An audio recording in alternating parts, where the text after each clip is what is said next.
Basic spoken English class, একদম zero level থেকে ইংরেজি বলতে শিখুন। আজকের এই কোর্সটি তাদের জন্য যারা একদম নতুন ইংরেজি শিখতে শুরু করেছেন, তাদের জন্য যারা মনে মনে ঠিক করেছেন যে এবার ইংরেজি বলা শিখতে হবে।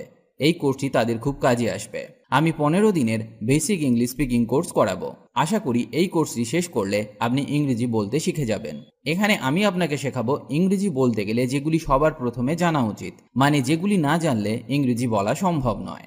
যেমন বেসিক ইংলিশ গ্রামার। এখানে আপনাকে শেখাবো ইংরেজি বলতে গেলে ইংরেজি গ্রামারের যে যে পার্টগুলি আপনার জানা উচিত সেগুলি একদম সহজভাবে শিখিয়ে দেব, যাতে আপনি শিখতে পারেন। ডেইলি ইউজ ইংলিশ ওয়ার্ডস। এখানে আমরা শিখব ইংরেজি বলতে গেলে যে শব্দগুলি প্রতিদিন ব্যবহার করতে হয়। এতে আপনার ইংলিশ ভোক্যাবুলারি অনেক স্ট্রং হয়ে যাবে। Daily use English sentences. এখানে শিখব আমাদের